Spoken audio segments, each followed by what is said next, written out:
ചങ്ങായിമാർ ഇന്നലെ കേരളത്തിൽ നടുക്ക് ഒരു വാഹനാപകടം ഉണ്ടായിട്ട് 9 പേർ മരണപ്പെട്ടിട്ട് കേരളം ആകെ ഞെട്ടിയിരിക്കുകയാണ്. ആ ഞെട്ടിലും മാറുന്നതിന് മുന്നിലെ അതിന്റെ വാർത്തയുടെ അടിയിൽ 2 ഹിന്ദു നാമധാരികൾ വൃത്തികെട്ട 2 ഹിന്ദു നാമധാരികളുടെ കമന്റ് കണ്ടിട്ട് കേരളം ഒരിക്കൽ കൂടി ഞെട്ടിയിരിക്കുകയാണ്. ഒരു മനുഷ്യന്റെ മനസ്സിൽ വർഗീയത ബാധിച്ചു കഴിഞ്ഞാൽ അയാൾ എത്രമാത്രം വൃത്തികെട്ടവനാകുമെന്ന് ഈ 2 കമന്റുകൾ, ഈ 2 ഹിന്ദു നാമധാരികളുടെ കമന്റ് കണ്ടാൽ നിങ്ങൾക്ക് കൃത്യമായിട്ട് മനസ്സിലാകും. ഈ അപകടത്തിൽ മരണപ്പെട്ട 9 പേരിൽ അതിൽ മുസ്ലിങ്ങളുണ്ട്, ഹിന്ദുക്കളുണ്ട്. നമ്മളാരും അവരുടെ മതം നോക്കിയോ ജാതി നോക്കിയോ അല്ല സങ്കടപ്പെടുന്നത്. അവർ നമ്മുടെ സഹോദരിമാരാണ്, നമ്മുടെ സഹോദരന്മാരാണ്. അത് മാത്രമാണ് ആ സങ്കടപ്പെടലിന്റെ, ആ ദുഃഖത്തിൽ പങ്കുചേരലിന്റെ ഒരേ ഒരു കാര്യം. പക്ഷെ ഈ 2 ഹിന്ദു തീവ്രവാദികളും കണ്ടത് ആ മരണപ്പെട്ടതിൽ തട്ടമിട്ട സ്ത്രീകളെ മാത്രമാണ്. അതായത് മരണപ്പെട്ട മുസ്ലിം സ്ത്രീകളെ മാത്രമാണ് ഈ 2 വർഗീയവാദികൾ ആകെ കണ്ടത്. അതിൽ രഘുരാമൻ എന്ന പേരുള്ള ഒരു വൃത്തികെട്ട, ഒരു നാണം കെട്ട മനുഷ്യമ്മ കിട്ട ആദ്യത്തെ കമന്റ് ഞാൻ വായിച്ചുതരാം. വളരെ വെറുപ്പോ അറപ്പുണ്ടാക്കുന്ന കമന്റാണ്. പറ്റുന്നവര് മാത്രം ഈ കമന്റ് കേൾക്കുക.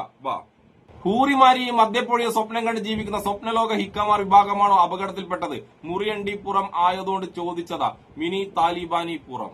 എന്നിട്ട് കുറച്ച് സ്മൈലിയും. എഴുത്തും വായനയൊന്നും ഈ വേട്ടാവളിൽ വൃത്തികെട്ട മനുഷ്യമൃഗത്തിന് വശമില്ലെങ്കിലും ഇവനിട്ട കമന്റ് എന്താണെന്നും ഇവനെന്താണ് ഉദ്ദേശിച്ചെന്നും എല്ലാവർക്കും മനസ്സിലായിട്ടുണ്ടാവുമല്ലോ. ഞാൻ ഈ വൃത്തികെട്ട കമന്റ് കണ്ട ശേഷം ഇവന്റെ ID കയറി നോക്കിയട്ടാ. അപ്പൊ ഇവനിട്ട് ഇവന്റെ തന്നെ കുറച്ച് ഫോട്ടോ കണ്ട് അപ്പൊ തന്നെ എനിക്ക് മനസ്സിലായി ഇവൻ മനുഷ്യമൃഗം മാത്രമല്ല, അതായത് ഇവനുണ്ടല്ല വർഗീയത മനസ്സ് കയറിയിട്ട് മാനസിക രോഗം ബാധിച്ചിരിക്കുകയാണ്. ഇനി ഞാൻ നിങ്ങൾ കണ്ടില്ല ഇവനേക്കാളും വൃത്തികെട്ട വേറൊരു വർഗീയവാദി, വേറൊരു ഹിന്ദു വർഗീയവാദിയുടെ കമന്റും കൂടി വായിച്ചു തരാം. ആ കമന്റ് ഉണ്ടല്ലോ രഘുരാമന്റെ കമന്റിനേക്കാളും വൃത്തികെട്ട കമന്റ് ആണ് കേട്ടോ.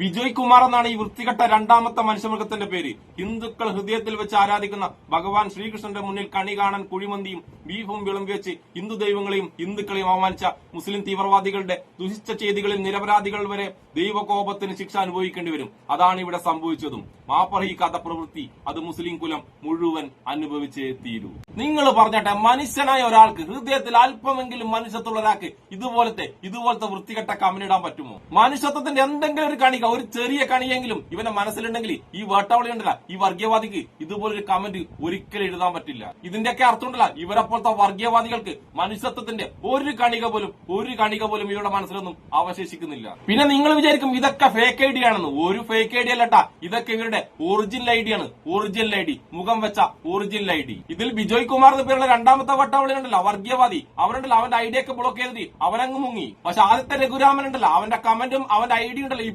ഇപ്പോഴും സജീവമായിട്ട് ഫേസ്ബുക്കിലുണ്ട്. ഞാൻ ആലോചിക്കുന്നത് ഇവനെപ്പോലത്തെ വൃത്തികെട്ടവന്മാരുടെ ഒക്കെ വീട്ടിലുണ്ടല്ലോ കുഞ്ഞുങ്ങളും സ്ത്രീകളും ഉണ്ടാവൂലേ? ഇതൊക്കെ കണ്ടുപഠിച്ചു കഴിഞ്ഞാൽ ആ കുഞ്ഞുങ്ങളും സ്ത്രീകളും ഇവരെപ്പോലത്തെ മനുഷ്യമൃഗം തന്നെയല്ലേ ആവുക? അതൊക്കെ ആലോചിക്കുമ്പോഴാണ് സത്യം പറഞ്ഞുണ്ടല്ലോ സങ്കടം വരുന്നത്. എന്തായാലും ഈ വേട്ടാവളിയന്മാർക്ക്, ഈ വർഗീയവാദികൾക്കുണ്ടല്ലോ എന്റെ അൻസാരി ഉസ്താദ് നല്ല മറുപടി, നല്ല കീടിലൻ ഒരു മറുപടി കൊടുത്തിട്ടുണ്ട്. ആ മറുപടി നമുക്കൊന്ന് കേട്ടാലോ? രഘുരാമ വാൽപ്പാറയിൽ മരണപ്പെട്ട ആരെങ്കിലും മുൻ പരിചയമുണ്ടോ? അവരുമായി സംസാരിച്ചിട്ടുണ്ടോ? ഏതെങ്കിലും തരത്തിലുള്ള ആശയവിനിമയം നടത്തിയിട്ടുണ്ടോ? എന്തെങ്കിലും സാമ്പത്തിക ഇടപാടൊന്നുമില്ല. പിന്നെന്താണ് ഇത്ര വൈരാഗ്യം? കേരളക്കര ഒന്നാകെ കണ്ണീരിലാഴ്ത്തിക്കൊണ്ട് ജീവിതത്തിലും മരണത്തിലും ഒന്നിച്ച് കുറച്ച് ടീച്ചേഴ്സ് മടക്കയാത്രയിലേക്ക് പോയപ്പോൾ കേരളം വിറയലോടുകൂടി, ഞെട്ടലോടുകൂടിയാണ് ആ വാർത്ത കണ്ടത്. അതിന്റെ താഴെ വന്നിട്ട് ആ വാർത്ത ഒന്ന് ശ്രദ്ധിച്ചു നോക്കിയേ. അതിൽ മുസ്ലിമീങ്ങൾ മാത്രമല്ല, നമ്മളിത് പറയൽ പോലും അപക്വമാണ്. മുസ്ലിങ്ങൾ, ഹിന്ദുക്കളെന്ന് മനുഷ്യരാണ്. എന്നാൽ ആ മനുഷ്യരുടെ കൂട്ടത്തിൽ തട്ടമിട്ടവളെ കണ്ടപ്പോഴേക്കും നിനക്ക് മദ്യപ്പുഴയും പൂർലിങ്ങളും പരിഹാസവും ഒക്കെ നിന്റെ മനസ്സിൽ വന്നിട്ടുണ്ടെങ്കിൽ രഘുരാമ, നീ നിരന്തരമായി ഈ കൈകാര്യം ചെയ്യുന്ന വാട്സപ്പ് യൂണിവേഴ്സിറ്റി ഉണ്ടല്ലോ, ഒരു സമുദായത്തോടും ഒരു സമൂഹത്തോടും ഒക്കെ നിനക്ക് പകയുണ്ടാക്കി തരുന്ന ആ ആശയധാരം നിന്നെ എവിടെ എത്തിച്ചു എന്നാലോചിച്ചാൽ മതി. മൃഗമൊന്നും ഒരിക്കലും പറയാൻ പറ്റില്ല. അതിന്റെയൊക്കെ എന്തെങ്കിലുമൊക്കെ പീക്ക് ലെവലിൽ നിന്നുകൊണ്ട് സംസാരിക്കണം. എടാ രഘുരാമ, അവര് മരണപ്പെട്ടത് അവരുടെ കഴിവുകേടും നീ ജീവിച്ചിരിക്കുന്നതും ഞാൻ ജീവിച്ചിരിക്കുന്നതും നമ്മുടെ കഴിവല്ല. എല്ലാ മനുഷ്യർക്കും മരണം ഉണ്ടാകും. ഒരു സമയമുണ്ട്. ഈ സംസാരിച്ചുകൊണ്ടിരിക്കുന്ന ഞാൻ ഈ വാക്ക് അവസാനിപ്പിക്കുന്നതിന് മുമ്പും ഒരു പക്ഷേ എന്റെ സമയം അപ്പോഴാണെങ്കിൽ ഞാൻ മടങ്ങിപ്പോകും. എടാ, നമുക്ക് ചെയ്യാൻ ഒറ്റ കാര്യമുള്ളൂ രഘുരാമ, ഒരേ ഒരു കാര്യം. ഇവിടുന്ന് മരണപ്പെട്ടു പോകുമ്പോൾ നമ്മൾ ജീവിച്ചിരുന്നു എന്നതിന് ഒരു പുൽനാമ്പിന്റെ നന്മയെങ്കിലും ഇവിടെ അവശേഷിപ്പിച്ചിട്ട് പോകണം. എടാ, യജമാനന്റെ തുടലിൽ കിടക്കുന്ന നായെങ്കിലും മരണപ്പെടുമ്പം ആ യജമാനൻ അങ്ങനെ ഒരു നായ ഉണ്ടായിരുന്നു എന്ന് ഓർത്തുപോകും. ആ തുടല് കാണുമ്പം, ആ കൂട് കാണുമ്പം നിന്നെയൊക്കെ ആരും ഓർക്കൂടാ. നീയൊക്കെ എത്ര നാളെ മനുഷ്യനായിട്ട് ജീവിച്ചിട്ടുള്ളത്? ഈ നിരന്തരം ഈ വാട്സപ്പ് യൂണിവേഴ്സിറ്റിയിൽ ഒരു സമൂഹത്തോടുള്ള വൈരാഗ്യ വിദ്വേഷಕ್ಕೆ നീ ഇന്നേ വരെ ഒരു ഭക്ഷണത്തിന്റെ രുചി അറിഞ്ഞിട്ടുണ്ടോ? നീ നേരെ ചൊവ്വേ 2 മിനിറ്റ് സമാധാനത്തെ കക്കൂസ് ചെയ്തിട്ടുണ്ടോ? ഇതുവരെ ഇല്ല. എന്തുകൊണ്ടാ? നിന്റെ രാവും പകലും ഈ വാട്സപ്പ് യൂണിവേഴ്സിറ്റിയിലെ വിദ്വേഷകൾ നിനക്ക് പറഞ്ഞു തരുന്ന ഇത്തരം ആശയത്തിന്റെ പേരിൽ നിന്റെ തലച്ചോറ് പുണ്ണായിട്ട് നീ മറ്റുള്ളവരെ ഓർത്ത് സമാധാനപ്പെടുകയാണ്. രഘുരാമ, അതുകൊണ്ട് ജീവിച്ചിരിക്കുമ്പോൾ ശവമായി ജീവിക്കാതെ മനുഷ്യരെ പോലെ ജീവിക്കുക. ഈ ടീച്ചേഴ്സിനെയൊക്കെ ഓർക്കാൻ ആയിരക്കണക്കിന് കുട്ടികളുണ്ട്. മനുഷ്യരുണ്ട്. അവരടയാളപ്പെടുത്തി പോയ ഒട്ടനവധി നന്മകൾ, സുഹൃതങ്ങൾ ഈ ഭൂമിയിലുണ്ട്. അത് അവരെ ഓർത്തുകൊണ്ടിരിക്കും, അവരെ സ്മരിച്ചുകൊണ്ടിരിക്കും, അവർ ഓരോ മനുഷ്യരുടെ ഹൃദയത്തിൽ ജീവിച്ചുകൊണ്ടിരിക്കും. പക്ഷേ രഘുരാമ, നീ പറഞ്ഞ തോന്നിയാസം ഉണ്ടല്ലോ, നീ ചത്താ പോലും മനുഷ്യ ഹൃദയത്തിൽ നിന്നും മാഞ്ഞു പോകത്തില്ല എന്ന് മാത്രമല്ല, നീയൊക്കെ ഇവിടെ ജീവിച്ചിരുന്നു എന്നതിന് ഒരു അടയാളം പോലും ഇല്ലാതെ ഈ ഭൂമിയിൽ നീയൊക്കെ ബാക്കിയാകും.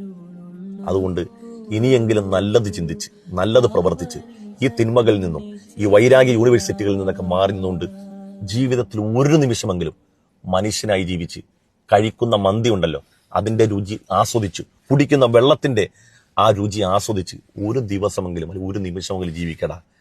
എന്തിനാടാ ഇങ്ങനെ മൃഗമായിട്ട് ജീവിക്കുന്നത്? അൻസാരി ഉസ്താദ് പറഞ്ഞതിന്റെ അപ്പുറം ഉണ്ടല്ല ഈ മനുഷ്യ മൃഗങ്ങളെ കുറിച്ച് എനിക്കൊന്നും പറയാനില്ല. പക്ഷെ നിങ്ങളൊക്കെ ഉണ്ടല്ലോ ഒരു കാര്യം ശ്രദ്ധിക്കണം കേട്ടാ. ഇന്നലെ കുഴിമന്തിയുടെ പരിസരത്തിൽ ശ്രീകൃഷ്ണന്റെ ഫോട്ടോ വന്നപ്പോ കുരച്ച ആകെ കുരുവട്ടിയ കുറെ സംഖ്യകളില്ലേ, അവരൊന്നും ഇത്തരം കമന്റുകൾക്ക്, ഇത്തരം ഹിന്ദു നാമധാരികളുടെ കമന്റുകൾക്കെതിരായിട്ട് ഒരക്ഷരം പോലും മിണ്ടില്ല. കാരണം ആ സംഖ്യകൾ പറയാൻ ഉദ്ദേശിക്കുന്ന അവരുടെ മനസ്സിലുള്ള കാര്യങ്ങൾ തന്നെയാണ് ഈ ഹിന്ദു നാമധാരികളായ വർഗീയവാദികൾ കൃത്യമായിട്ട് പറഞ്ഞിട്ടുള്ളത്. അതുകൊണ്ട് അവരുണ്ടല്ല ആ സംഖ്യകൾ ഇവർക്കെതിരെ ഒരിക്കലും പ്രതികരിക്കില്ല. പക്ഷെ കേരളത്തിലെ മതം നോക്കാതെ, ജാതി നോക്കാതെ അങ്ങോട്ടും ഇങ്ങോട്ടും സ്നേഹിക്കുന്ന എല്ലാ നല്ലവരായ മനുഷ്യന്മാരും ഇതുപോലുള്ള വർഗീയവാദികൾക്കെതിരെ ശക്തമായി പ്രതികരിക്കണം. ഇത്തരം വൃത്തികെട്ടവന്മാരെ ഓരോ മനുഷ്യനും മനസ്സിലാക്കണം, അവരെ തിരിച്ചറിയണം. ഇവരുണ്ടല്ല നിയമത്തിന്റെ മുന്നിൽ കൊണ്ടുവരികയും ചെയ്യണം. ഇനി ഒരുത്തനും ഒരു വർഗീയവാദിയും ഇതുപോലുള്ള മനുഷ്യത്വരഹിതമായ വൃത്തികേടുകൾ എഴുതാൻ വേണ്ടി പേടിക്കണം, ഭയക്കണം. അപ്പൊ ഒരിക്കൽ കൂടി ആ മരണപ്പെട്ട 9 പേരുടെയും കുടുംബത്തിന്റെ ദുഃഖത്തിൽ ഞാൻ പങ്കുചേരുന്നു. എന്നെ ഇഷ്ടപ്പെടുന്ന എല്ലാവർക്കും എന്റെ ഒരു നല്ല സുലാൻ.